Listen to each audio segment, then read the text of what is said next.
de ciertos productos químicos y físicos. Bien, en penúltima, en el penúltimo tema de esta primera unidad, dice destrucción de los microorganismos. Mañana hablaremos de sustancias antibióticas. Y ya hemos aprendido, o por lo menos creo que se les ha informado, acerca de cómo está estructurada una célula bacteriana, cómo se nutren las bacterias, cómo se multiplican las bacterias, cómo se hace o qué pasos se siguen para identificar a las bacterias responsables de enfermedades, cuáles son las relaciones huésped-parásito entre las bacterias y los organismos superiores y entre las mismas propias bacterias. Y vamos así dando en diferentes temas que hemos tocado durante ya lo que llevamos del semestre, las funciones o acciones que realizan las bacterias. Sabemos ya con propiedad que existen bacterias patógenas y también existen bacterias saprofíticas. Y que algo muy importante, existe un mundo microbiano súper abundante que está en todas partes, que nos rodea, que está sobre nuestro cuerpo, que está en los ambientes, que está en nuestro dormitorio, que está en nuestra sala, en nuestro comedor, que desde luego también abundan en nuestro baño. Y por tanto, tanto las personas como los animales, en el caso particular de los animales, tienen verdaderamente una microbiota súper abundante que está presente en todos los nichos ecológicos y que dentro de ese importante número de microorganismos existen las bacterias patógenas. Y entonces, cuando hablábamos de tipificación o marcha bacteriológica, inclusive varios de ustedes intervinieron, pero además falta, doctor, cómo controlar, cómo destruir a esas bacterias, o sea, en qué medida el laboratorio puede ayudar. Y ahí recién intervinimos y indicábamos de que era importante incluir una prueba de antibiograma para que el médico clínico, el que está atendiendo los casos en el campo, pueda controlar, pueda solucionar los problemas infecciosos provocados por bacterias y hongos. Y como verán, el médico veterinario tiene que hacer uso de medidas asépticas.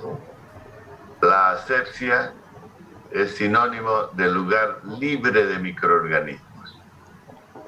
Mencionaba algunos de los compañeros, para el piso utilizamos lavandina, hay productos varios que para trapear, por ejemplo, para limpiar los pisos, productos de diferente gama que ofrecen en los supermercados, en el mercado, y que permiten, ¿cuál es la finalidad? Destruir microorganismos patógenos de un ambiente lugar.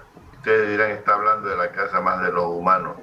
En el caso de las producciones avícolas de cerdos y de otros, y lecherías, también se hacen uso de productos químicos para destruir, para disminuir las cargas bacterianas presentes en ciertos ambientes. Y de eso se trata el tema de hoy, destrucción de los microorganismos. O sea, cómo podemos sobre todo poner énfasis en eliminar ciertas microbiotas que significan peligro para la salud de los animales. Y vamos a ir avanzando. Y algo que hay que entender desde el principio, que a veces utilizamos como palabras sinónimas esterilización y desinfección o limpieza, ¿verdad? Y hay que entender que existe una enorme diferencia entre ambos términos. Como dice en la pantalla, esterilización puede ser un proceso físico o químico, o sea, utilizando un método físico como el calor, filtración, la radiación, o químico, utilizando detergentes, alcohol, fenol y cualquiera de los otros. O sea, puede ser un proceso mediante el cual se elimina toda forma de vida microbiana de un ambiente o lugar. Y esto incluye hasta las formas más resistentes. Es un término absoluto. La esterilización no permite la presencia de microorganismos en un ambiente o lugar. Por eso es absoluto, dice, el proceso físico-químico a través del cual se destruye toda forma de vida de un ambiente o lugar. O sea, la esterilización, en otras palabras, mata a todos. El proceso, si es un buen proceso de esterilización, imaginemos, yo necesito unos matraces, ¿para qué? Para colectar sangre de un animal con el propósito de hacer una transfusión de esa sangre a otro animal. Es obvio que requiero un matraz completamente estéril, o sea, libre de todos los microorganismos. Y para esterilizar ese matraz, debo tener a mi alcance métodos eficientes que me permitan ese estado de ausencia total de microbios en el matraz, con el propósito de asegurar un proceso de transfusión de sangre. En cambio, la desinfección, que a veces utilizamos como sinónimo de esterilización, es un proceso, como dice, generalmente químico. Puede haber también físico, pero son muy poco frecuentes. Es un proceso químico mediante el cual específicamente van a destruir agentes patógenos. En el primero, en esterilización, el término es absoluto. Mata a todos, a buenos y malos. La acción va a que no haya en absoluto microbiota en un ambiente, lugar, en un recipiente, en algo que queramos utilizar en forma estéril. ¿Verdad? En cambio, en la desinfección, la acción está dirigida casi exclusivamente a destruir agentes patógenos. Si yo quiero, y estoy sospechando que en el piso de mi casa ha sido contaminado por microorganismos que están provocando infecciones, entonces yo utilizo, como decían, un producto que permita distribuir ese producto en la superficie, en el piso de mi casa, para destruir a esos microorganismos patógenos que están provocando infección. Lo propio, si yo tengo en la maternidad de mi lechería problemas durante el nacimiento de los terneros, de los terneritos, que muchos se infectan y tienen problemas respiratorios, yo debo hacer el uso de productos que destruyan los microorganismos que me están provocando problemas respiratorios en los terneros recién nacidos. Y eso va por la eliminación de esa microbiota supuestamente presente en la maternidad. O si estoy trabajando con aves, para introducir, para llevar una nueva camada a un galpón, primero debo hacer la eliminación total de los productos de desecho de la cama, de todo lo que estaba presente en la anterior producción. Imaginemos que estamos frente a una producción de pollos parrilleros. Todos sabemos que los pollos parrilleros deben salir a la venta entre los 38 a los 45 días, que ya es la etapa de mandar al mercado. Entonces, después de esos 45 días ya no queda un solo pollo en el galpón para 5.000 pollos, y no puedo cometer el error tremendo de meter los pollitos bebés que voy a criar nuevamente otra camada a un lugar donde está en abundancia la cantidad de microorganismos que pueden significar la muerte de un altísimo porcentaje de los pollitos bebés recién ingresados. Entonces, para poderlos ingresar, debo eliminar toda esa cama a base de chala, a veces ponen periódico, chala de arroz, para qué? Para disminuir la acción de la humedad por las heces que eliminan las avesitas y todo aquello, y porque también eliminan microorganismos a través de las heces. Entonces, debo botar, quemar toda esa cama, hacer una desinfección profunda del lugar, inclusive utilizando lanzallamas, porque hay siempre ranuras, huecos, rajaduras en la pared, en el piso, que pueden ser nichos donde se albergan importantes agentes patógenos, ¿verdad? Entonces, lo primero, siempre es diferenciar entre esterilización y desinfección. Y para que entiendan mejor, utilizo siempre algo que es sencillo. Cuando han visto ustedes la vacunación contra la enfermedad, contra la COVID-19, ¿verdad? Han visto que están vacunando en diferentes lugares de la ciudad y cada vez el número de personas vacunadas es mayor. Y pueden ver con claridad que previo a inyectarle, a meterle la aguja, utilizan un algodón con alcohol para limpiar, para desinfectar la zona donde van a incidir con la aguja, donde van a chunzar, como dicen algunos, donde van a sunchar con la aguja.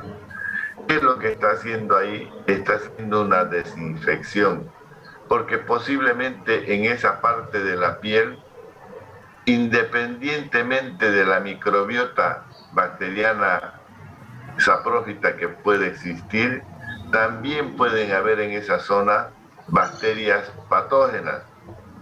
Y entonces, al penetrar con la aguja hacia planos musculares, o sea, atravesando la piel, el tejido subcutáneo, el músculo, puede uno con la propia aguja introducir una enorme cantidad de microorganismos patógenos y provocar una infección en la persona.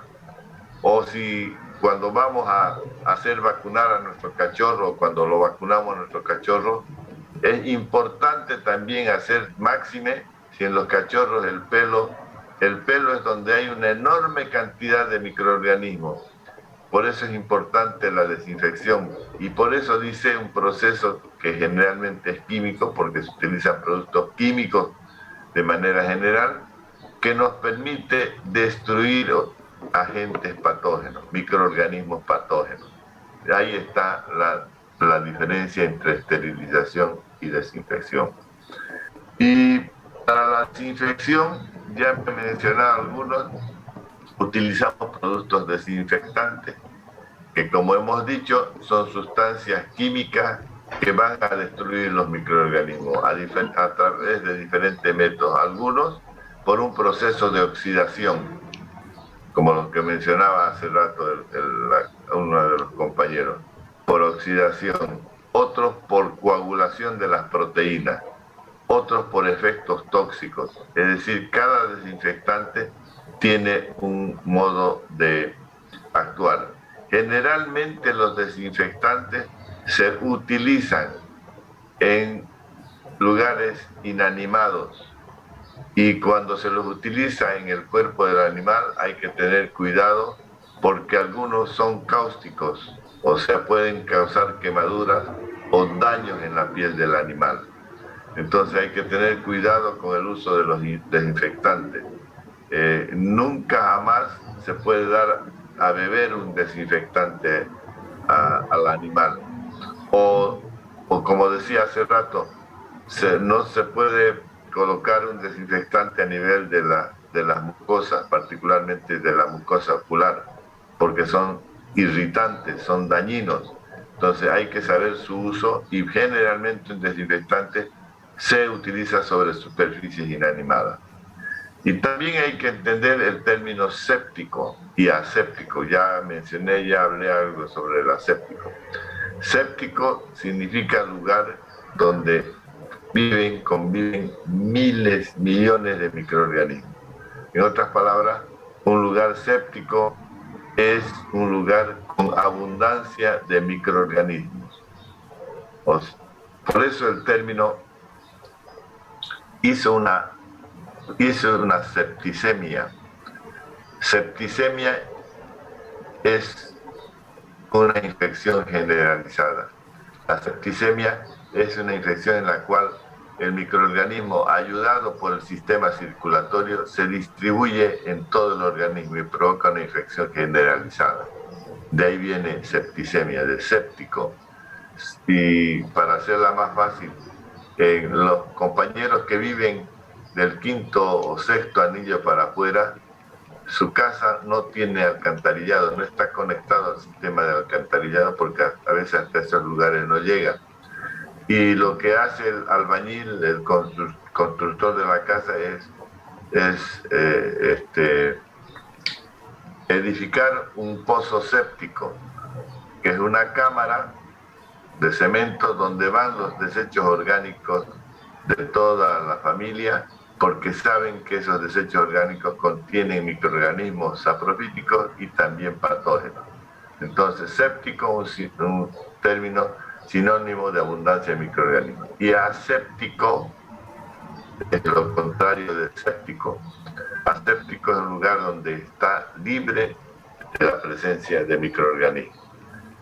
Por eso, cuando vayan el día de mañana o cuando de aquí semestre más arriba, cuando vayan a comenzar a hacer sus primeras intervenciones quirúrgicas, lo primero que hay que hacer con el plano quirúrgico es la asepsia. ¿Qué quiere decir? Si vamos a hacer, por ejemplo, una cirugía por alguna fractura del animalito, lo primero que debemos hacer es depilar la zona donde vamos a incidir con la hoja de bisturí, con el bisturí. ¿Verdad? Entonces, es rasurar y luego lavar y luego poner un antiséptico, un producto químico que nos ayude a destruir agentes patógenos que pudieran existir en la zona. Entonces, entender bien que séptico, lugar donde abundan microorganismos, y aséptico, lo contrario. Bien, pero a nosotros los médicos veterinarios nos interesa más el tema, es decir, no es que no nos interese la desinfección, claro que sí, pero tomamos mayor en cuenta, tomamos mayor detalle del tema de esterilización. Ejemplo, hoy en día, claro, se facilita mucho con el uso de las jeringas, por ejemplo. No es muy frecuente ya utilizar la jeringa veterinaria que viene con fierro, con metal y con vidrio, que es una jeringa especial por las características de su uso, es decir, vamos a trabajar con animales, los animales a veces no están tranquilos y hay que proteger, ¿verdad? Entonces, cuando vamos a hacer una vacunación masiva, utilizamos una jeringa veterinaria que es especial y que la deben conocer. Pero también hoy día se ha generalizado el uso de jeringas desechables, que se las considera más prácticas, que lógicamente vienen estériles, vienen bajo un proceso realizado durante su fabricación, vienen en condiciones estériles. Y luego de utilizarlas, esas se desechan, como estamos viendo a diario en la vacunación que sucede en nuestra ciudad o en el país, ¿verdad? Entonces, nosotros, si el día de mañana queremos convertirnos en médicos veterinarios clínicos, es decir, abrimos nuestra clínica o trabajamos en la clínica, es fundamental el proceso de esterilización del material que vamos a utilizar. Y para esto es lo que vamos a hablar de esterilización. Recuerden bien que he dicho que no es que no nos vamos a interesar en la desinfección, claro que sí. Ejemplo, si nos vamos a dedicar a la clínica veterinaria, algo que olvidan de seguido los colegas veterinarios es que cuando entra un paciente y concluye su consulta, no podemos poner el siguiente animal en el mismo lugar donde estuvo el paciente anterior. Siempre hay que utilizar algunos tapetes desechables de papel o de plástico que eviten que el lugar que fue ocupado por el anterior paciente sea utilizado por el nuevo paciente. ¿Por qué? Porque ahí se pueden transmitir algunas enfermedades, no solamente de orden bacteriológico o micológico, sino de manera general es importante la asepsia, la higiene, la limpieza que se debe tener en ese proceso. Pero además, aparte de cuidar esos aspectos muy, muy por fuera, hay que cuidar el de utilizar material estéril, material libre de microorganismos, porque ahí está la base de evitar infecciones después de la consulta que uno tiene. Y en el proceso de esterilización, como he dicho, podemos utilizar métodos físicos. Desde tiempos muy remotos se sabe que dentro de los métodos físicos el calor es importantísimo, o sea, el uso de altas temperaturas destruye a los microorganismos más resistentes. Por eso es que se utiliza el calor como acción de esterilización y es un método físico.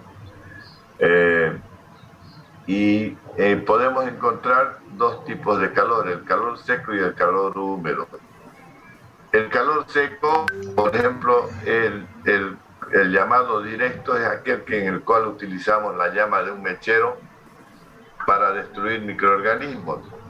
Es un método altamente eficiente porque generalmente la llama tiene temperaturas que están por encima de los 300 grados centígrados, una temperatura que ningún microorganismo va a resistir. Y es eficiente porque además ese calor, esa alta temperatura, entra en contacto con el material que se va a esterilizar. Pero tiene el inconveniente que no todo el material se puede esterilizar mediante este método, sino que está restringido a ciertos materiales y bajo condiciones especiales.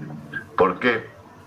Porque además el calor excesivo ejercido por la llama del mechero destruye muchos materiales, es muy agresivo y entonces esto hace que todavía más restrinja su uso. Está más apropiado para utilizar en laboratorios, para esterilizar asas, algunas veces pinzas, algunas veces tijeras.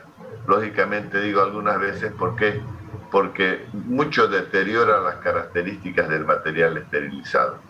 Pero es eficiente también, como decía hace rato en el ejemplo de la higiene que se debe tener en los galpones de avicultura.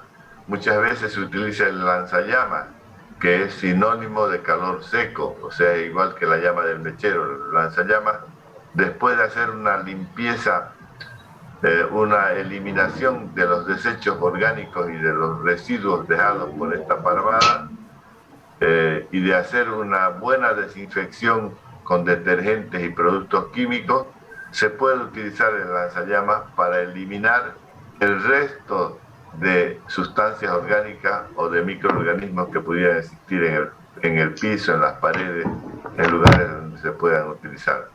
Es un método bien eficiente, pero tiene sus restricciones por lo que acabo de mencionar. El indirecto, el horno o estufa bacteriológica, o sea, el horno, o en el caso de la estufa bacteriológica, sabemos que su temperatura se mantiene alrededor de los 37 grados. A esa temperatura ninguna bacteria, ningún microorganismo va a morir. ¿Por qué? Porque esa temperatura más bien es ideal. Pero esta estufa bacteriológica puede subirse la temperatura a mayor cantidad de grados. Y funciona también como un horno cuando las situaciones así lo requieren. O sea, un horno de esterilización es algo similar a lo que tenemos en la casa, en la cocina. Todos sabemos que en el horno podemos meter un queperí, podemos meter una pierna de chancho, una costillita de cerdo, todo aquello para cocerla adecuadamente, ¿verdad? Y sabemos perfectamente que ese horno funciona entre 180 hasta 240 y hasta 260 grados centígrados de temperatura. Es una temperatura que no pueden resistir las bacterias. Recuerden que el máximo que puede resistir una bacteria está cercano a los 100 grados.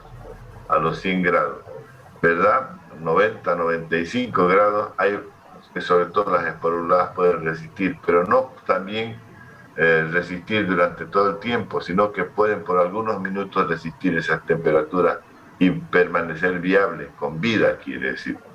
Entonces, el horno a temperaturas superiores a los 180 grados mata, destruye los microorganismos.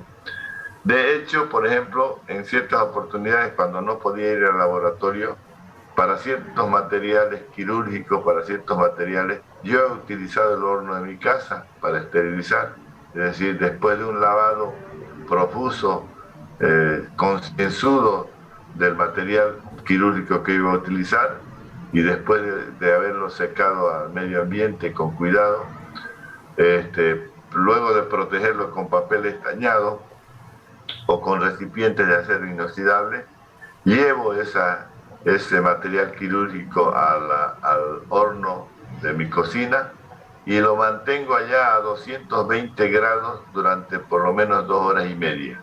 Eso me da plena seguridad de que voy a destruir a los microorganismos. Claro, hoy en día ya inclusive hay lugares, hay un lugar en el segundo anillo y final Cañoto que se caracterizan por vender hornos para la panadería, para otras, pero ellos le fabrican también a los médicos veterinarios su horno especial de un tamaño razonable, dependiendo el flujo de trabajo que tenga, que está dotado de las mismas características que cualquier horno, de tener temperaturas que oscilen de 0 a 250 grados, y esos hornos sirven perfectamente para el uso exclusivo de todo material que sea que resista esas altas temperaturas y que resista esas condiciones que le da el horno de esterilización. Recuerden, no podemos meter materiales, cualquier material en esta técnica utilizando el horno. Ejemplo, ropa de cirugía, nuestros mandiles, no podemos meter, sabemos bien que inmediatamente van a ser quemados en su totalidad, ¿verdad? Material que no resista altas temperaturas es imposible. Por eso es que está restringido a ciertos materiales en especial. Pero el más importante es el calor húmedo, que hay métodos sin presión, como por ejemplo la ebullición, el hervir. La ebullición es un método muy utilizado, se puede utilizar en diferentes condiciones, es decir, si usted viaja lejos a una propiedad en que no hay muchas condiciones, le puede salvar el tener una olla, agua y someter a la ebullición algún material que quiera utilizar en forma estéril. Pero hay que recordar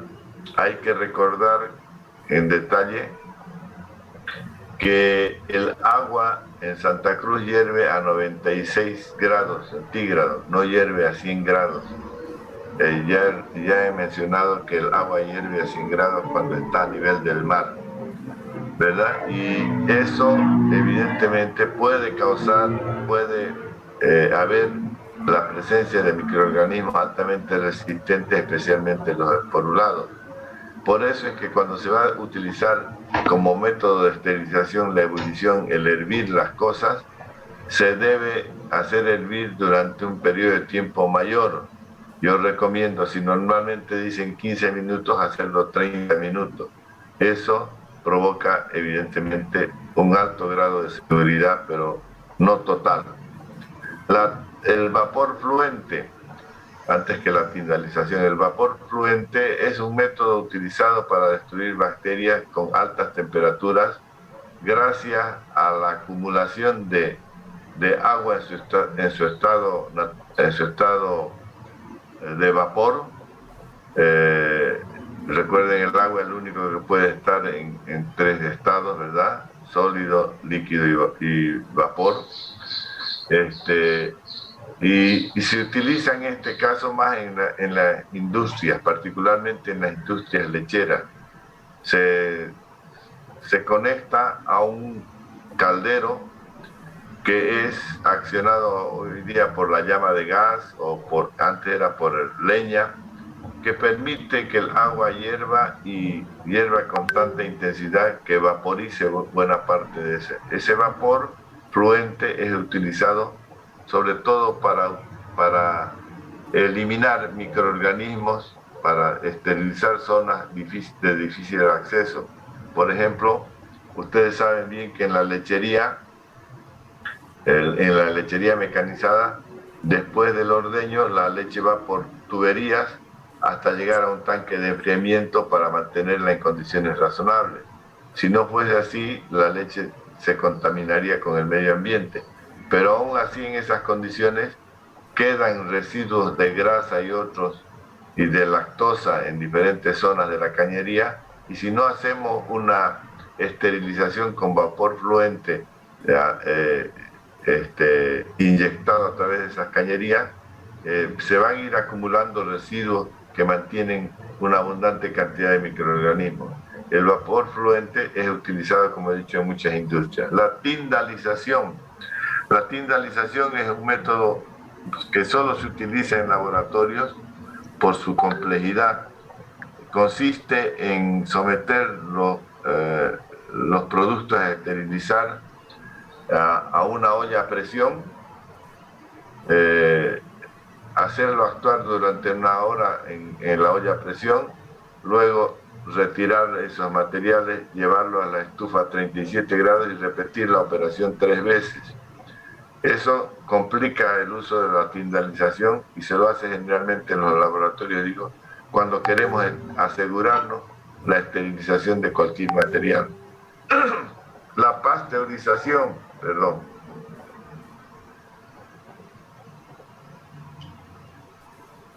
La pasteurización es un proceso de esterilización también, aunque en forma exclusiva.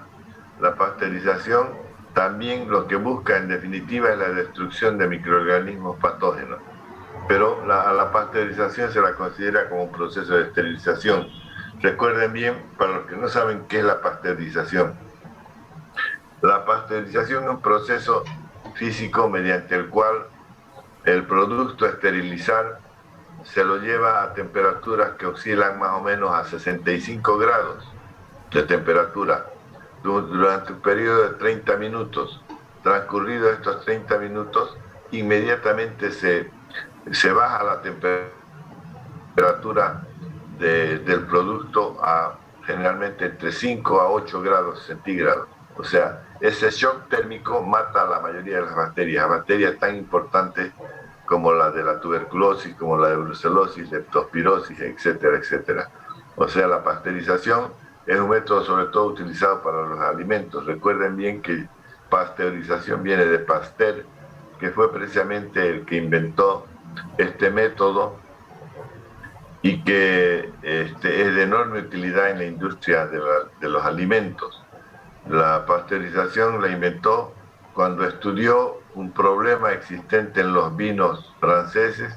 Resulta que los famosos vinos franceses, en cierta época tuvieron problemas. ¿Por qué? Porque en el proceso de fermentación de los vinos se colaron bacterias inoportunas, o sea, bacterias que no eran para la fermentación del vino de forma correcta. Y eso provocó que el vino no tuviera las características propias de la calidad que tienen los vinos franceses. Entonces fue contratado Pasteur para investigar las causas y la solución, y él, gracias a eso, descubrió el proceso de pasteurización. Por eso es que en la mayoría de los productos, sobre todo de las bebidas de consumo, se utiliza la pasteurización. ¿Para qué? Para asegurar la calidad del producto. Pero también hay calor húmedo con presión, y es el más importante: vapor saturado a presión en autoclave. O sea, en el caso no solo de los laboratorios de uso veterinario, de uso humano, sino también en las clínicas veterinarias, ya ahora es frecuente el uso del autoclave como método más eficiente en la esterilización de diversos materiales. O sea, el autoclave funciona con vapor saturado a presión. En otras palabras, el autoclave lleva en la parte del fondo de ella, lleva una cantidad X de agua. Y luego se cierra herméticamente el autoclave y, claro, antes de cerrar, se lleva los productos, los materiales, lo que uno va a esterilizar. Luego, herméticamente se cierra el autoclave y al utilizar fluido eléctrico o gas, lo que se hace es procurar que el agua que está adentro del autoclave vaporice. Y cuando el agua vaporiza, el agua sube la temperatura por encima de los 100 grados. Entonces el autoclave funciona con 121 grados de temperatura, con 15 libras de presión en su interior y generalmente entre 15 a 20 minutos de acción. Este método es tan bueno que permite, por ejemplo, si queremos utilizar nuestros mandiles, esterilizarlos fácilmente. Asimismo, la ropa de cirugía, puede ser los pantalones, los mandiles cortos, los gorros, los barbijos de tela, se esteriliza mediante este método. Lo único que hay que envolver, que protegerlos de la humedad para que no salgan húmedos.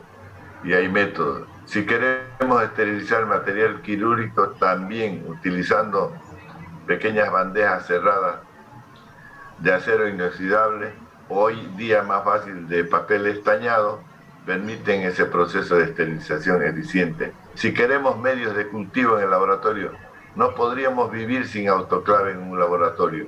¿Por qué? Porque es el método más eficiente para la esterilización de los medios de cultivo y de diversos materiales, sean de vidrio, sean de material de fierro o de otra naturaleza. Claro, al ser un calor húmedo, entonces eso protege de la acción, como por ejemplo sucede lo contrario cuando utilizábamos el horno de esterilización, donde es un calor seco y allí fácilmente entran en combustión los productos si no son adecuados para utilizar el horno de esterilización. El vapor saturado a presión es el más utilizado. Luego otros métodos físicos muy antiguos son la filtración. En un principio se utilizaban arenas, o sea, pequeñas partículas de arena de diferente diámetro para lograr separar el líquido de lo sólido. No deben algunas casas todavía conocer los filtros que se utilizaban, que en la mañana había que echar agua por la parte superior y durante horas filtraba el agua de las impurezas que contenía. Ese era un método de filtración que antes Santa Cruz utilizaba cuando no teníamos agua de buena calidad. Hoy en día tenemos una buena agua que nos distribuye Saguapac, de calidad higiénica y potable. Pero también los filtros hoy en día se han diversificado. Existen en las propias casas, que venden las casas comerciales, filtros para filtrar el agua en la cocina, ¿verdad? Y estos filtros que utilizan, hoy utilizan unos filtros de celulosa que permiten separar inclusive hasta no solo bacterias en el agua, sino hasta virus pueden separar. Hay filtros que detienen tienen sus poros tan ínfimos que permiten separar hasta virus del agua o de los líquidos.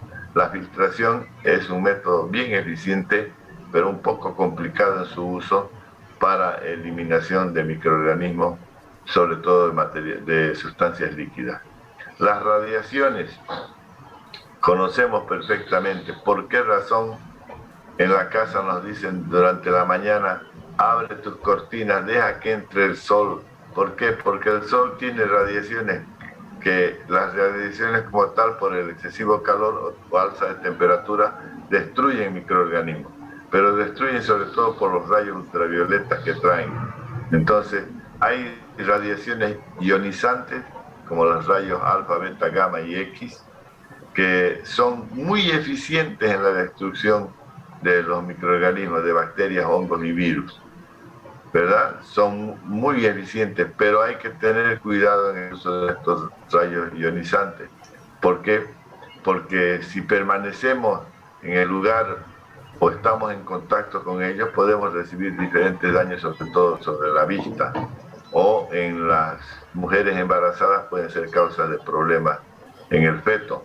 Entonces hay que tomar sus providencias, son bien eficientes en la destrucción de los microorganismos, pero hay que utilizarla en condiciones bien controladas. En cambio, las no ionizantes, como los ultravioletas y los infrarrojos, son las técnicas más utilizadas por la seguridad con que se pueden utilizar, o sea, no son tan peligrosas como las ionizantes.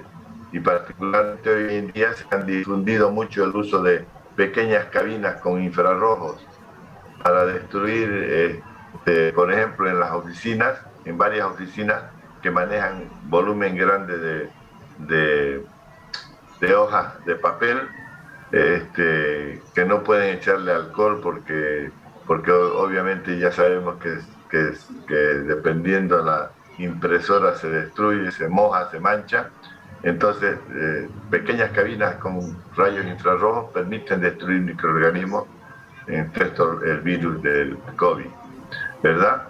Entonces, pero esas cabinas de infrarrojo también han comprado los médicos veterinarios de clínicas porque son eficientes para destruir microorganismos en ciertos materiales. Un método también bien utilizado, el de las radiaciones. Y luego de hablar de los métodos químicos de manera general, físicos, perdón, de los métodos físicos de manera general, hablaremos de los métodos químicos. Y aquí, en su mayoría de los casos, hablamos de agentes antimicrobianos, o sea, de productos químicos que actúan contra los microbios. Como dice ahí, son productos químicos que matan o inhiben el crecimiento de los microorganismos.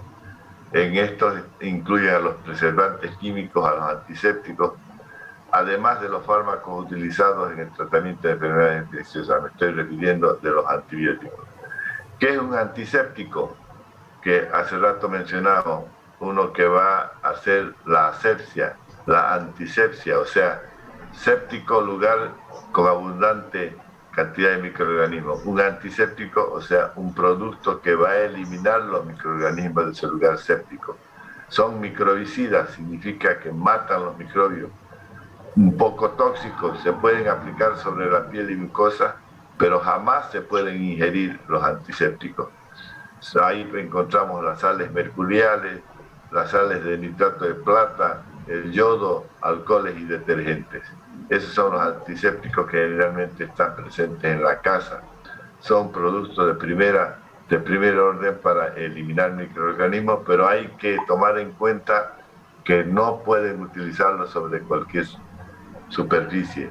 Especialmente no hay que tomar, y en el caso de los animales también obviamente lo mismo. Desinfectantes. Estos destruyen los microorganismos, pero no las formas esporuladas. Jamás se pueden utilizar los desinfectantes sobre tejidos vivos. Sí, sobre objetos y superficies inanimadas, pisos, mesones, mesas y todo eso. Utensilios. Y aquí encontramos el cloro, los hipocloritos, la famosa lavandina, sulfato de cobre, amonio cuaternario. Y los preservativos o conservantes.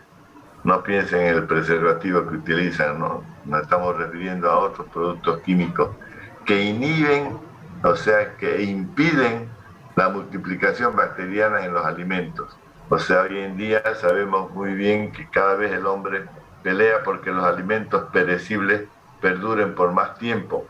Y entonces se ha hecho ya una costumbre incorporar en la formulación de esos alimentos productos conservantes o preservantes, como el propianato de calcio, el benzoato de sodio, los nitratos, que permiten que el producto no se descomponga durante un periodo de tiempo establecido, ¿verdad? Entonces, esos son productos químicos. Pero, ¿cómo actúan estos químicos?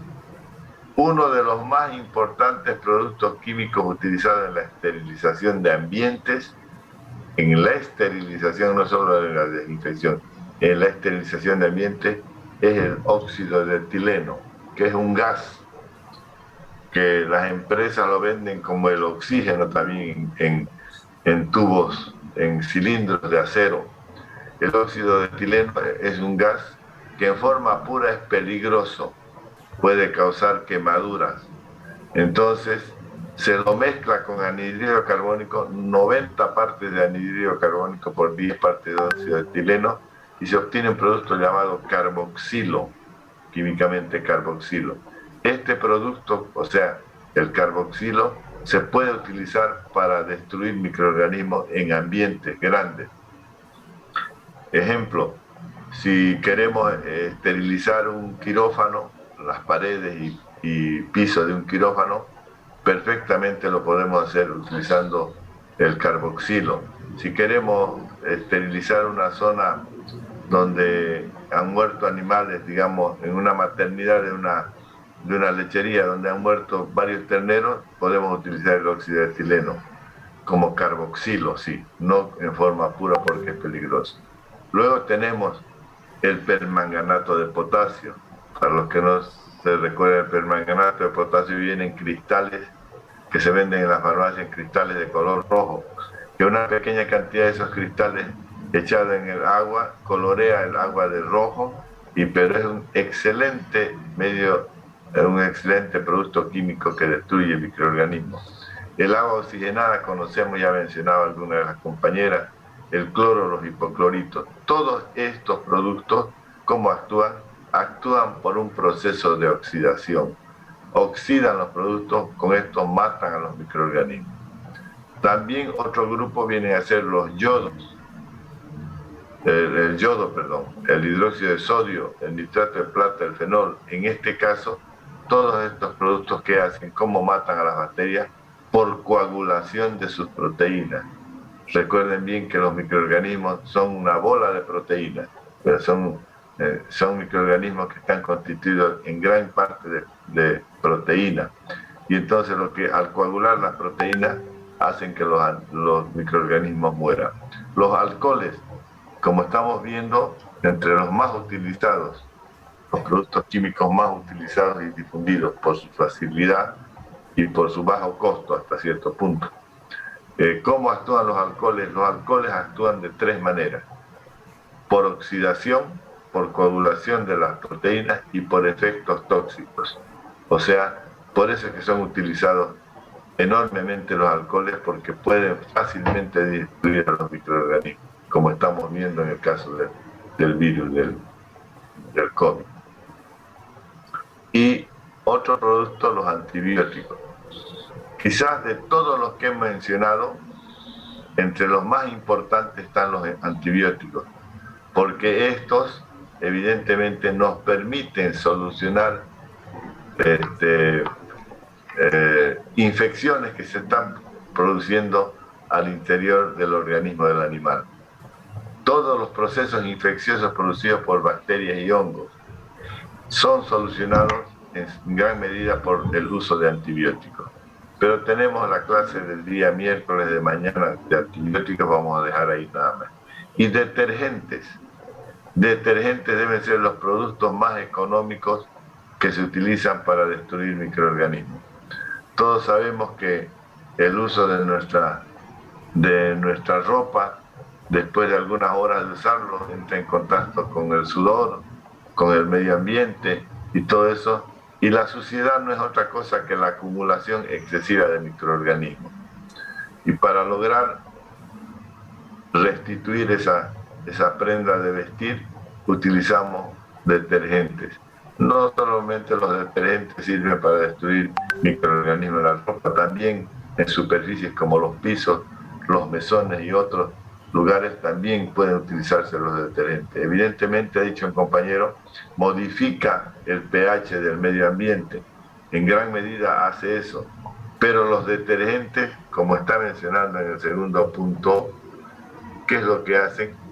Tienen un alto poder de reducción de la tensión superficial de los líquidos. O sea, cuando echamos una pequeña cantidad de detergente en un bañador, estamos reduciendo la tensión superficial de ese líquido.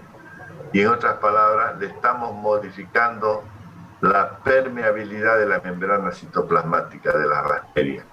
O sea, en algunos casos, algunos de los detergentes lo que hacen es que disminuyan, que se conviertan en soluciones hipotónicas, que disminuyan la presión de ese líquido y con esto disminuya también la presión al interior de la célula bacteriana. Con otros casos, hipertónica, que aumente. En ambos casos destruye a las bacterias. O sea, la principal acción de los detergentes es reducir la tensión superficial de los líquidos y con esto modifican la presión osmótica que la bacteria tiene en su interior. Recuerden que las bacterias viven en soluciones isotónicas. Soluciones quiere decir que tengan la misma presión osmótica que la bacteria en su interior. Entonces, ¿qué condiciones debe tener un buen detergente? O sea, ¿cómo podemos seleccionar un buen detergente? Primero, que sea microbicida en diluciones altas. Microbicida significa que mate a los microbios. El término sida significa matar. Entonces, que mate a los microbios en diluciones altas. ¿Qué significa? Que una pequeña cantidad, un pequeño puñadito de detergente debe ser capaz de matar a los microbios que existen en esa cantidad de ropa que vamos a lavar o que vamos a desinfectar o a matar. Debe además el detergente tener un alto poder de reducción de la tensión superficial. Si hemos dicho que su principal acción es esa, entonces el detergente debe ser capaz de volver la solución iso o hipertónica, perdón, hipo o hipertónica, nunca isotónica, porque isotónica es favorable para la bacteria. No debe ser tóxico ni corrosivo. El detergente, al ser utilizado frecuentemente por las amas de casa, no debe ser bajo ningún punto de vista tóxico para quienes utilizan, ni destruir a las prendas de vestir, ni provocar daño en las prendas de vestir o en las manos del operador, de quien está lavando. No debe tener mal olor. Hoy día inclusive incorporan algunos olores agradables como limón y otros productos que hacen que se sienta la ropa mucho en mejores condiciones. No debe tener mal sabor. Hoy día cuando comprueben su detergente si tiene mal sabor, háganlo sencillamente tomando una cucharilla y metiendo esa cucharilla a la boca para ver qué sabor tiene. Deben tener fácil solubilidad. Si su detergente no se disuelve rápidamente en el agua, si forma grumos, pelotas, como dicen ustedes, no es un detergente de buena calidad. El detergente de buena calidad rápidamente se disuelve en el agua. Debe ser estable frente a sustancias orgánicas. Para que me entiendan mejor, voy a utilizar esa propaganda de la televisión, que sale una comadre y dice, yo con una taza de mi detergente lavo 10 docenas de ropa. En cambio sale otra que con esa misma taza de su detergente no lava ni 3 docenas. ¿Qué significa? Que mientras que el detergente es de buena calidad o de mejor calidad, mientras permanece activo frente a la cuchuquera, frente a las sustancias orgánicas, es decir, que actúe sobre un mayor número de prendas de vestir y que permanezca estable frente a esa sustancia orgánica o suciedad que contienen las prendas o el lugar que va a limpiar. Y finalmente, un detergente debe ser económico, de fácil acceso por parte de la población para ser difundido. Son condiciones que se tienen acerca de los detergentes. Creo que no hay más. No sé si el tiempo me... Uy, ya me había pasado y no me dijeron que me pasé. Cualquier pregunta dejamos para mañana, me imagino que tienen clase enseguida. Debía haberme tocado el timbre, ya me emociono y hablo por demás. ¿Ya? Cualquier pregunta anoten para mañana, me imagino que tienen con la doctora Teruya ya de estar brava, ¿no? Sí, ya tenemos.